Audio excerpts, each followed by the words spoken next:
नमस्कार, स्वागत है आप सभी का। आप देख रहे हैं मुद्दा आपका। मैं हूं प्रीति सिंह। पिछले एक दशक में भारत ने सामाजिक सुरक्षा प्रदान करने में महत्वपूर्ण प्रगति की है और विश्व स्तर पर दूसरा स्थान हासिल किया है। वर्तमान में करीब 94 करोड़ लोग यानी देश की 64% से ज्यादा आबादी सामाजिक सुरक्षा के दायरे में है। दूसरे शब्दों में कहें तो इसमें 45% अंकों का ऐतिहासिक उछाल आया है। ये तब संभव हो सका है यानी गरीबों और श्रमिक वर्ग के लिए चलाई जा रही कल्याणकारी योजनाओं की वजह से ये संभव हुआ है। अंतर्राष्ट्रीय श्रम संगठन ILO ने भारत की जन केंद्रित कल्याणकारी नीतियों की प्रशंसा की है। भारत में सामाजिक सुरक्षा का दायरा बीते एक दशक में काफी बेहतर हुआ है। इंटरनेशनल लेबर ऑर्गेनाइजेशन ने कहा है कि भारत में सामाजिक सुरक्षा दायरे में आने वाले लोगों की संख्या बढ़ी और लाभार्थियों की संख्या के मामले में भारत दुनिया में दूसरे स्थान पर है। यह प्रभावशाली वृद्धि आखिर किस तरह के संकेत दे रही है, क्या है इसके मायने और आगे की राह, आज करेंगे इसी पर चर्चा। और इस पर बातचीत के लिए मेरे साथ दो खास मेहमान जुड़े हुए हैं। मेरे साथ हैं आलोक मिश्रा जी, जो कि संयुक्त सचिव हैं सामाजिक सुरक्षा, श्रम और रोजगार मंत्रालय में। बहुत बहुत स्वागत है आपका आलोक जी। साथ ही मेरे साथ डॉक्टर रूमा घोष हैं, सीनियर फेलो, वीवी गिरी राष्ट्रीय श्रम संस्थान। डॉक्टर रूमा घोष, आपका भी बहुत बहुत स्वागत और शुक्रिया मेरे साथ जुड़ने के लिए। आलोक जी, पहले मैं शुरुआत आपके साथ करूंगी क्योंकि ये बहुत एक तरह से कहें कि ऐतिहासिक वृद्धि इसे माना जा रहा है और जिस तरह से सामाजिक सुरक्षा में एक दशक में 45% का उछाल आना, इसका दायरा बढ़ना, आपको क्या लगता है कौन से ऐसे बड़े की फैक्टर्स हैं जिन्होंने योगदान दिया है इसमें? देखिए, इसमें सामाजिक सुरक्षा का दायरा कई कारणों से बड़ा है। पहली बात तो जो सरकार की जो स्कीम्स रही हैं उनका दायरा बड़ा है। दूसरा, यदि हम कहीं से भी देखें तो एक जो जिसे हम जैम ट्रिनिटी कहते हैं, जनधन, आधार और मोबाइल, ये तीनों के कारण जो सुरक्षा का दायरा बड़ा है, जिससे चीजों को इम्प्लीमेंट करना, लोगों तक पहुंचना बहुत आसान हो गया है। और यदि हम देखें कि ये जो 94 करोड़ की जो संख्या हम लोग देख रहे हैं, वो 94 करोड़ भी पूरा नहीं है अभी। देखिए, इसमें हम लोगों ने क्या किया है कि 34 स्कीम जो सेंट्रल गवर्नमेंट की हैं उनको साथ में लिया है, प्लस स्टेट्स जो राज्यों की बात यदि हम करते हैं तो सिर्फ 8 राज्यों में ही गए हैं हम लोग। तो तभी हम लोग 94 करोड़ तक पहुंच गए हैं।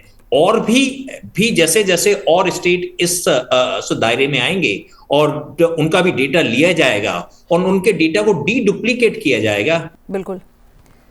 डॉक्टर रूमा घोष, जिस तरह आलोक जी भी बता रहे हैं और ये भी अपने आप में काफ़ी अहम बात है जो उन्होंने साझा की है कि अभी जो आंकड़े लिए गए हैं वो 8 राज्यों से लिए गए हैं, तब ये आंकड़ा जाकर 94 करोड़ पहुंचा है और ये आंकड़ा काफ़ी ज़्यादा बड़ा हो सकता है। यानी एक तरह से माने तो ये कहीं ना कहीं अपने आप में एक बड़ा संकेत दे रहे हैं।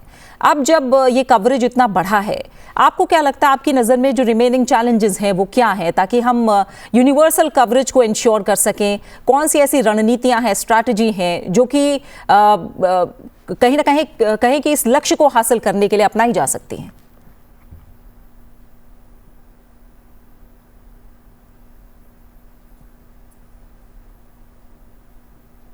प्रीति जी, एक्चुअली हमारे देश में अगर आप देखें तो फिलहाल हमारे पास ऑलमोस्ट 35 to 40 सेंट्रल गवर्नमेंट का सामाजिक सुरक्षा के ऊपर स्कीम्स है। और अगर आप राज्यों में देखें तो 400 से भी अधिक सामाजिक सुरक्षा का स्कीम्स है। तो हालांकि हमारे पास जो हम लोग बात करते हैं कि moving towards the sustainable development goal target 1.3, India has in fact come a long way. हम लोग काफी हद तक उस गोल को पहुंचने के रास्ते में है। हमारे बहुत सारे स्कीम्स है और प्रोग्राम्स है सामाजिक सुरक्षा के लिए।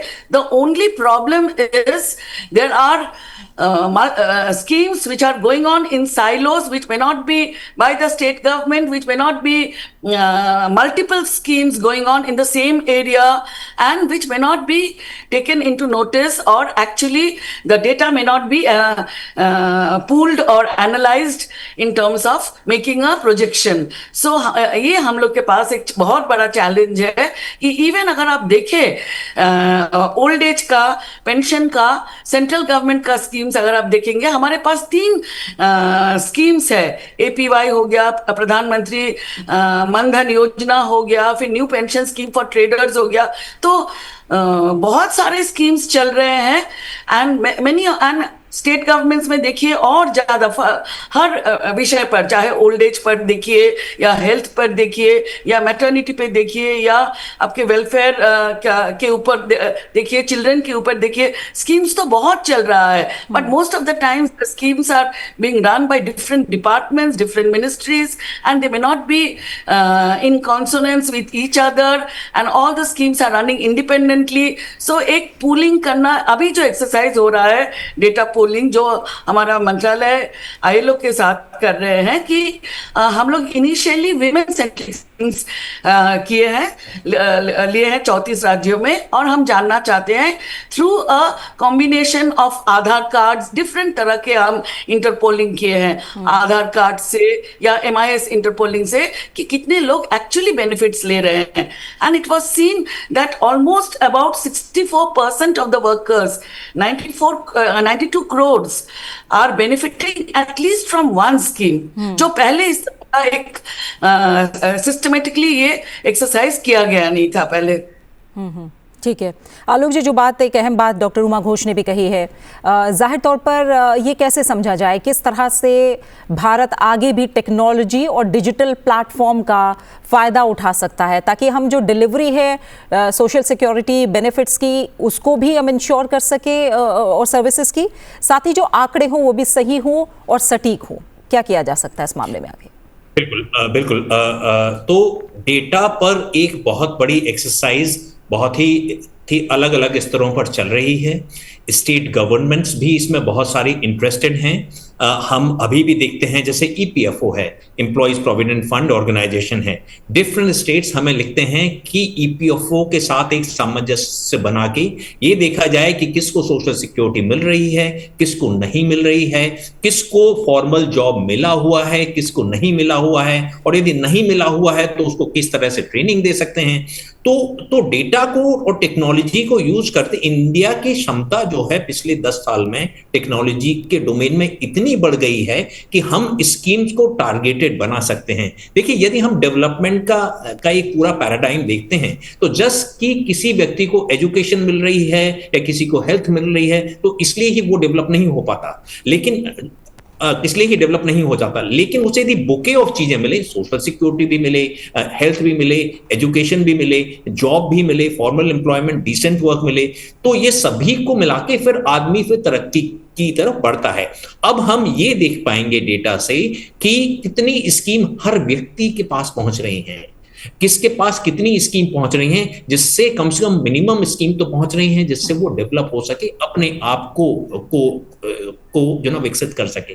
तो डेटा की इनफाइनाइट पॉसिबिलिटीज हैं जिसको लेकर हम बढ़ रहे हैं। यही हमने इसका एक देखा। अब डेटा को देखकर हम ये पता कर पाएंगे, यदि हम देखते हैं कि ज्योग्राफी से करते हैं कि भाई यहाँ किसी भी स्टेट में, फलाने स्टेट में सुरक्षा का दायरा इतना अच्छा नहीं है, सोशल प्रोटेक्शन का दायरा, तो गवर्नमेंट उस पर फोकस करती है, न कर सकती है। बिहार पर फोकस करना हुआ या झारखंड पर फोकस करना हुआ या उत्तर प्रदेश पर या मध्य प्रदेश पर, जहां पर दायरा ऑलरेडी ज्यादा है तो वहां पर सरकार कह सकती है कि वहां से रिसोर्सेज निकालकर दूसरी जगह फोकस कर सकते हैं। तो एक जो एविडेंस बेस्ड जो तथ्यों के आधार पर पॉलिसी मेकिंग और इंप्लीमेंटेशन पॉसिबल हो पा रहा है, जिसके कारण सामाजिक सुरक्षा का दायरा और बढ़ेगा हमारा आगे जाते हुए।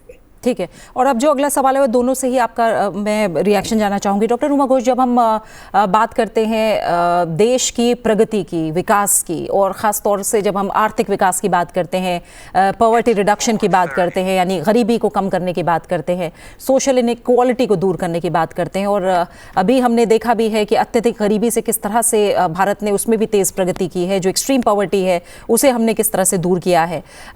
इन सबको के मद्देनज़र किस तरह से आप मानते हैं कि ये जो अब डेटा है ILO का, वो क्या कुछ हाईलाइट कर रहा है? भारत की प्रगति को कैसे मापा जाएगा इन मायनों में भी? देखिए कि पहला बात कि इसके कारण भारत की क्रेडिबिलिटी इंटरनेशनल फोरम में बढ़ी है। बहुत बड़ी है, क्योंकि पहले ये कह दिया जाता था कि आपका तो सुरक्षा का, सोशल प्रोटेक्शन का या सोशल सिक्योरिटी का दायरा ही बहुत कम है, 20% है ना, तो आप तो लोगों को सोशल सिक्योरिटी भी प्रोवाइड नहीं करते हैं। कई बार यदि हम कहें कि हम जी चौथी सबसे बड़ी अर्थव्यवस्था हैं, तो लेकिन ये कहना कि सोशल सिक्योरिटी प्रोवाइड नहीं हो रही है, लेकिन जिस तरह से हम लोगों ने प्रोग्रेस की है, तो ये एक हमारी इंडिया की जो क्रेडिबिलिटी है, स्टेटस है, इंटरनेशनल फोरम में, अंतरराष्ट्रीय संगठनों में काफी बढ़ाता है। दूसरी बात क्या होती है कि इंडिया से बहुत सारे लोग बाहर जाते हैं और उनको सोशल सिक्योरिटी एग्रीमेंट्स का फायदा इसलिए नहीं मिल पाता था क्योंकि डेवलप्ड कंट्रीज कहते थे कि कम से कम 50% सोशल सिक्योरिटी का दायरा आपके यहां होना चाहिए। अब ये क्योंकि 64% ऑलरेडी क्रॉस कर गया है और इसके भी हम लोग आगे बढ़ेंगे, तो सोशल सिक्योरिटी जो एग्रीमेंट्स हैं, इंडिया के जो लोग बाहर जा रहे हैं तो उनको सोशल सिक्योरिटी मिलती रहेगी और जब वो वापस आएंगे तो अपने सोशल सिक्योरिटी सिस्टम से भी जुड़ सकेंगे। तीसरा है कि जी हाँ, और ट्रेड आऊंगी आपके पास में भी। जी आलोक जी, बाकी जो आपके विचार हैं उनको जानने के लिए मैं आपके पास आऊंगी। डॉक्टर उमा घोष, मैं वही जानना चाह रही थी जो मैंने बात कही है, तीनों अलग अलग आयाम है भारत की। जब हम प्रगति की बात करते हैं तो किस तरह, क्या एक तरह से रिलेशन आप देख पा रही हैं जो ILO की रिपोर्ट है और भारत का आर्थिक विकास है, और साथ ही जब हम, आप लोगों ने कहा है कि ये दायरा और बड़ा है, अभी हम पूरे दायरे को नहीं समझ पाए हैं, कवर नहीं कर पाए हैं, लेकिन एक तरह से अगर माना जाए कि जो बाकी 35% लोग हैं, अगर उन तक भी एक कवरेज एक्सपैंड होती है तो इसका किस तरह का असर आप देख रही हैं कि जब हम इंक्लूसिविटी को इंश्योर करने की बात करते हैं, इक्विटी की बात करते हैं, पॉवर्टी रिडक्शन की बात करते हैं, तो किस तरह का असर दिखेगा अगर कवरेज और यूनिवर्सल होती है तो? रीति जी, एक्चुअली ये कवर इन रियलिटी कवरेज और ज्यादा है। हम लोग जब बात कर रहे हैं कि और ये दिखेगा इन द, हम लोग वो मीन कर रहे थे कि वो रिफ्लेक्ट होगा हमारे डेटा एनालिसिस से, क्योंकि अभी जो स्टडी हुआ है वो तो सिर्फ 34 स्कीम का ही एनालिसिस हुआ है जो 8 स्टेट्स में हुआ था और विमेन सेंट्रिक स्कीम था। ये सारे जो स्कीम्स है, all the central government India में और सारे स्कीम्स है, बहुत सारे स्कीम्स है, सेंट्रल गवर्नमेंट स्कीम्स है, स्टेट गवर्नमेंट स्कीम्स है, उसमें फोकस अभी फिलहाल फर्स्ट फेज में हुआ नहीं था। फर्स्ट फेज में ओनली 8 स्टेट में फोकस किया गया था और ओनली विमेन सेंट्रिक स्कीम्स पे फोकस किया गया था। तो जब हम लोग फेज 2 में जब बाकी स्कीम्स पे भी फोकस किया जाएगा, it will be inclusive study, सबको देखा जाएगा, then obviously the numbers will increase, the percentage will increase and it will show, it will have a better reflection. बिल्कुल, तो यानी अभी जो दूसरे स्थान की बात हो रही है दुनिया में, हो सकता है कि आंकड़ा अगर सही तरीके से सामने आए तो हो सकता है विश्व में पहला स्थान हो हमारा। आलोक जी, बिल्कुल, हाँ, बिल्कुल। तो आलोक जी, मैं जानना चाहूंगी जो अभी भी जितने भी फीसदी लोग छूटे हुए हैं, जाहिर तौर पर हम चाहते हैं कि सभी इसके दायरे में आए और जो मोस्ट एक तरह से वल्नरेबल पॉपुलेशन है उन तक भी फायदा पहुंचे। आप क्या मानते हैं कि सिविल सोसाइटी ऑर्गेनाइजेशन, NGO या फिर कम्युनिटी ग्रुप्स जो हैं वो भी एक बड़ा सपोर्ट दे सकते हैं क्या? बिल्कुल बिल्कुल बिल्कुल। इनफैक्ट सरकार अपने डेटा एनालिसिस से अभी आइडेंटिफाई कर सकती है कि किन वर्गों में, किन क्लास में, किन प्रदेशों में सोशल सिक्योरिटी का दायरा कम है। और वहां देखिए NGOs और ये जो ऑर्गेनाइजेशन से एक बहुत बड़ा रोल प्ले करते हैं, क्योंकि वो जमीनी वास्तविकता से जुड़े हुए होते हैं और जमीनी लोगों से जुड़े हुए होते हैं। तो सरकार इनको लीवरेज करते हुए सोशल सिक्योरिटी का जो दायरा है, जो हार्ड टू रीच सेगमेंट है, जहां तक हम लोग नहीं पहुंच पाए हैं, चाहे वो दूर दराज के इलाके हो या चाहे जो वल्नरेबल सेक्शंस हो, सभी तक पहुंचने का प्रयास करेगी, जिससे सोशल सिक्योरिटी का दायरा फुली सोशली सिक्योर सोसाइटी बन जाए। हम लोग को यह भी सोचने की जरूरत है कि देखिए, जब इंडिया एक मार्केट ओरिएंटेड लिबरलाइजेशन कर रहा है तो जो वल्नरेबल सेक्शन जो छूट जाते हैं, यदि उनको हम साथ में लेके चलेंगे तो इंडिया का रिफॉर्म का जो गति है वो और आगे बढ़ेगी, जिसके कारण विकास की गति और आगे बढ़ेगी। बिल्कुल, और सही मायनों में हम विकसित देश भी कहलाएंगे। जी हाँ डॉक्टर उमा घोष, क्या जो भारत के एक्सपीरियंस हैं सोशल सिक्योरिटी के दायरे को बढ़ाने को लेकर, वो एक वैल्यूएबल लेसन लेकर आ रहे हैं बाकी डेवलपिंग कंट्रीज़ के लिए भी जो और विकासशील देश हैं? और क्या हमारे कुछ यूनिक चैलेंजेस हैं और यूनिक अपॉर्चुनिटीज़ भी हैं जिनको इंडिया ने फेस किया है इन मायनों में, और अगर वो चैलेंजेस हैं तो उन्हें और कैसे एड्रेस किया जा सकता है आपकी नज़र में? इनफैक्ट हमारा, जब हम इंटरनेशनल लेवल पे सामाजिक सुरक्षा की बात करते हैं, इंडिया का एक बेस्ट प्रैक्टिस जो हमेशा आईएलओ कोट करते हैं, आप आईएलओ के आज से 10 साल पहले पुराना रिपोर्ट्स भी अगर आप देखेंगे तो आपको वहाँ मनरेगा के बारे में लिखा गया। This is one in like it's a unique example, जहाँ एक काइंड ऑफ 100 days रखा गया है वर्कर्स के लिए during a period when there is less work in the rural areas. So this example is globally appreciated and it's a lesson which many countries have tried to learn. But of course challenges है. India is a big country. We have a lot of migrant labor workforce also who are moving from one part of the country. Sector भी हमारा बहुत बड़ा second largest sector है after agriculture. तो construction sector में भी बहुत mobile population है. So portability of the social security benefits and the workers are moving from one state to another, their benefits जो किस तरह पोर्टेबल हो सकता है, ये भी एक मेजर इशू है जिसपे हमारे गवर्नमेंट काम कर रहे हैं. और आपको पता होगा ई श्रम के बारे में, जो अगस्त 21 में हमारा labour ministry had started. More than 30.88 crore people have been registered. And ये एक प्लेटफॉर्म है जिसके इनफॉर्मल सेक्टर वर्कर है, जो वर्कर्स मोबाइल पॉपुलेशन है, इनको जोड़ने का एक बहुत अच्छा माध्यम है. और work is already progressing in that direction. ठीक है. इसी पर आलोक जी, आपके क्या विचार हैं? क्योंकि सोशल सिक्योरिटी जिस तरह से एक्सपैंड हुई है इंडिया में, क्या पोटेंशियल अपॉर्चुनिटीज़ हैं इंटरनेशनल कोऑपरेशन के लिए, नॉलेज शेयरिंग के लिए, या फिर तमाम लर्निंग्स के लिए? कैसे इस सपोर्ट को, जो देश का एक तरह से हमारे विकास को लेकर गोल है, उस दिशा में इसका इस्तेमाल हो सकता है? देखिए, सरकार ऑलरेडी ही जो हमारा आधार में आधार को बेनिफिशियरी से जोड़ने का जो एग्जांपल रहा है, वो ऑलरेडी ही डेवलपिंग कंट्रीज से, अंडर डेवलप्ड कंट्रीज से शेयर कर रही है. यूपीआई में जो हमने प्रगति की है, आज एक ही महीने में लगभग 1.8 to 2 करोड़ ट्रांजैक्शन होते हैं, $300 बिलियन के ट्रांजैक्शन होते हैं, वो सरकार शेयर कर रही है. जनधन, पहले जब जनधन चालू किया गया था तो लोग कहते थे कि जनधन जो रो बैलेंस अकाउंट है उससे बैंक को घाटा होगा, कोई फायदा नहीं होगा. लेकिन धीमे धीमे हम लोगों ने रियलाइज किया कि जनधन एक इंक्लूसिव ग्रोथ का, कितना इंक्लूसिव फाइनेंस का कितना बड़ा एग्जाम्पल हो गए. सरकार इस डायरेक्शन में भी सोच रही है. देखिए, कोई भी सोशल सिक्योरिटी सिस्टम हम बनाते हैं, उसके 2-3 पहलू होते हैं कि किस तरह से वो सस्टेनेबल हो, कि सरकार की लायबिलिटी बहुत ज्यादा ना बढ़े, सरकार उन्हीं के लिए पैसा दे जिनकी खुद कैपेबल नहीं है, सिंपल हो, फ्लेक्सिबल हो. देखिए क्योंकि आदमी चाहता है कि आज आदमी जो कमाता है, जो इनफॉर्मल सेक्टर का जो वर्कर है, कभी उसकी कमाई होती है, कभी नहीं होती है. किसी महीने उसके पास ज्यादा पैसे हो सकते हैं, किसी महीने नहीं हो सकते. तो सरकार इस तरह का भी सोच रही है कि इन स्कीम्स को सिंपल और फ्लेक्सिबल कैसे बनाया जाए, सभी लोगों तक कैसे पहुंचे, फॉर्मल से इनफॉर्मल, इनफॉर्मल से फॉर्मल.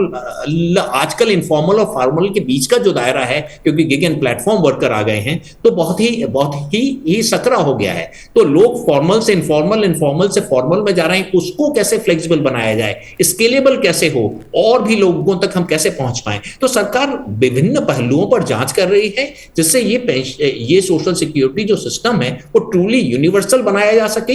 इंडिया की जो कंडीशंस को देखते हुए सिंपल और फ्लेक्सिबल बनाया जा सके, आईटी बेस्ड, टेक्नोलॉजी बेस्ड बनाया जा सके, और सभी लोगों को फाइनेंशियली जो भी थोड़े से भी लिटरेट हैं वो इजीली यूज कर सके.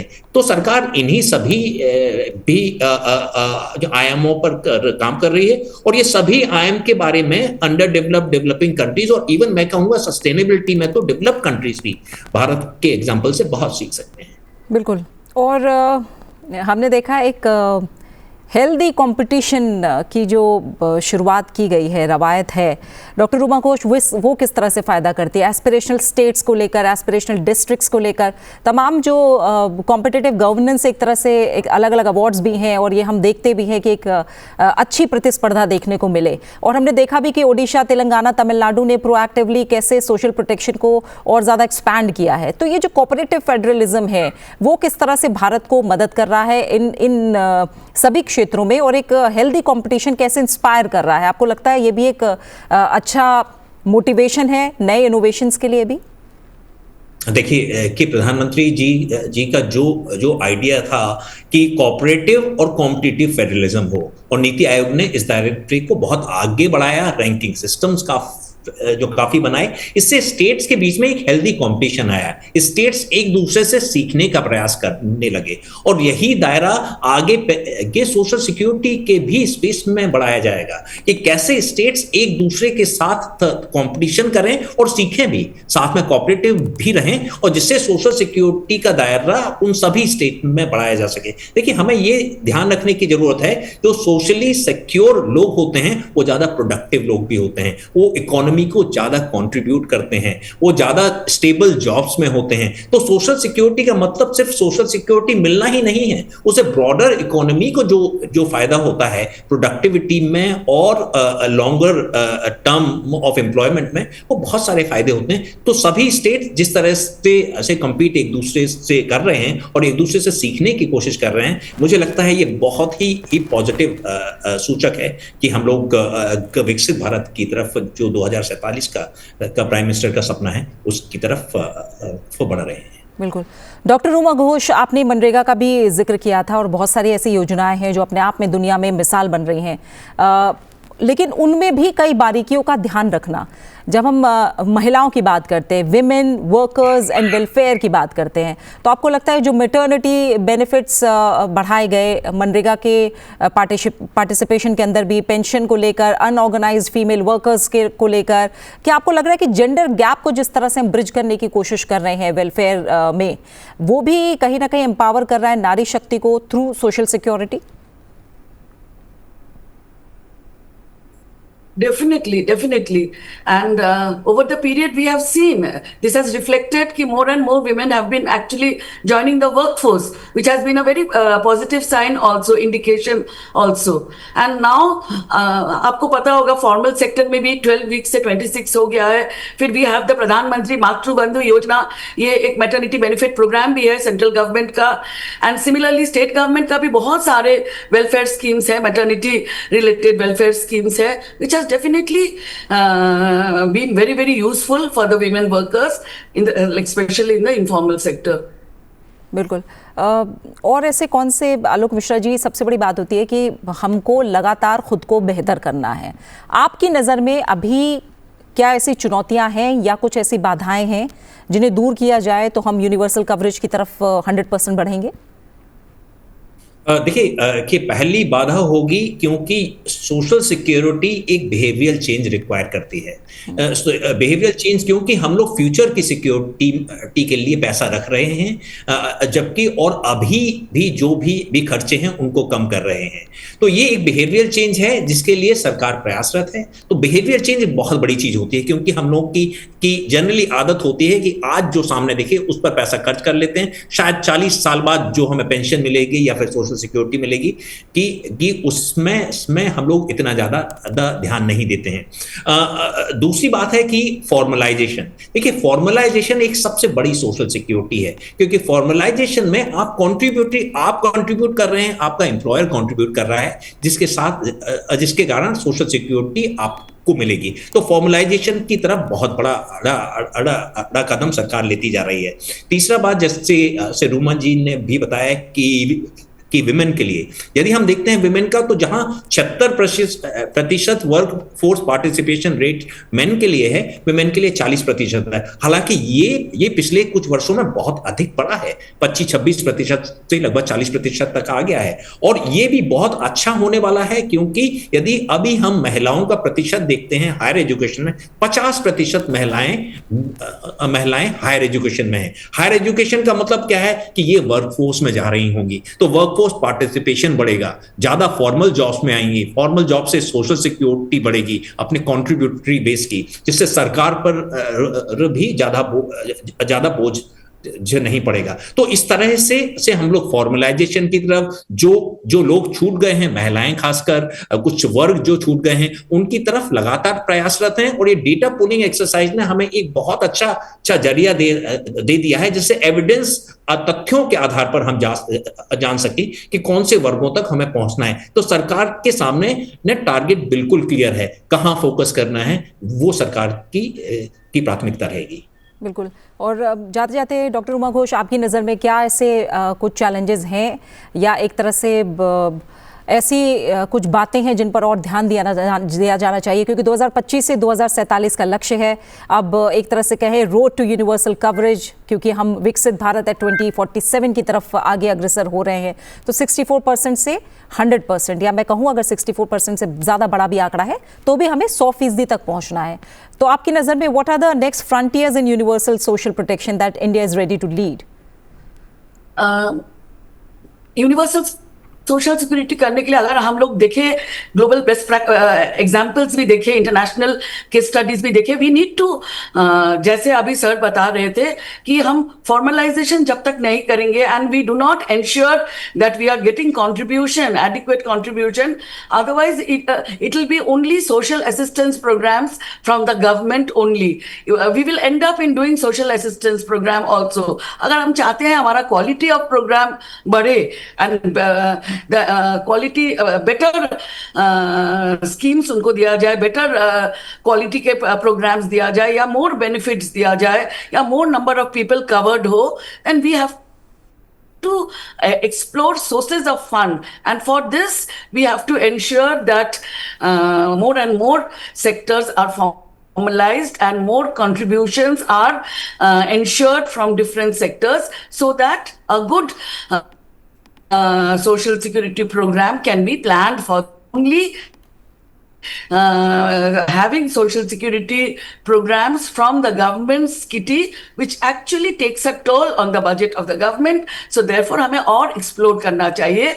एंड हम लोग देखे हैं कि ग्लोबल एग्जाम्पल्स देखे हैं कि the countries which are doing better in terms of social security, they have all been able to generate resources from different quarters. So generating resources would be a leap now, like we should take the leap towards that direction. बिल्कुल। इसी के साथ समय पूरा हुआ है। Doctor Uma Ghosh आपका, आलोक मिश्रा जी, आप दोनों मेहमानों का बहुत बहुत शुक्रिया मेरे साथ इस चर्चा में आज जुड़ने के लिए। तो भारत में सामाजिक सुरक्षा कवरेज का 2015 में मात्र 19% होना कभी एक बड़ी चिंता का विषय था, लेकिन 2025 में आंकड़ा 64% को पार कर चुका है। और अभी भी आपको बता दें कि 8 राज्यों का ही आंकड़ा है। ये एक अभूतपूर्व उपलब्धि अपने आप में है। केवल आंकड़ों की बात नहीं है, बल्कि ये उस बदलते भारत की कहानी है जहां हर नागरिक को सुरक्षा, गरिमा और अवसर सुनिश्चित करने की प्रतिबद्धता दिखाई दे रही है। अलग अलग योजनाएं हैं, उनका असर दिख रहा है। एक नई दिशा में भारत ने कदम बढ़ाया है, जहां टेक्नोलॉजी और पॉलिसीज मिलकर सामाजिक न्याय को सशक्त बनाने के प्रयास कर रही हैं। भारत न सिर्फ अपने नागरिकों को कवर कर रहा है, बल्कि उन्हें सशक्त भी कर रहा है। और सकारात्मक यात्रा में राज्य सरकार, नीति निर्माताओं और खुद नागरिकों की भी बड़ी अहम भूमिका है। इसी के साथ मुद्दा आपका में फिलहाल इतना ही। आप बने रहिए संसद टीवी के साथ। नमस्कार।